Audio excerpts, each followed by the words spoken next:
हम अपना Facebook channel पर सबका स्वागत करतनी। तो आई जे सुनी जा बहुत प्यारा बेटी के जब बारात दरवाजे पर लगेला तब के गीत था।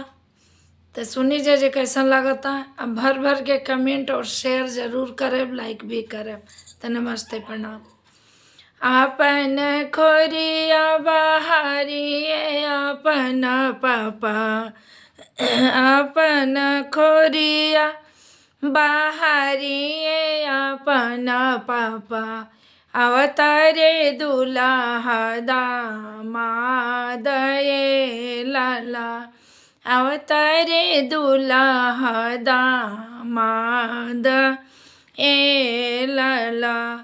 खाए के मांगे दुल्हा, सूते के मांगे दुल्हा, लाली पलंगिया हो। सूते के मांगे दुल्हा, लाली पलंगिया हो।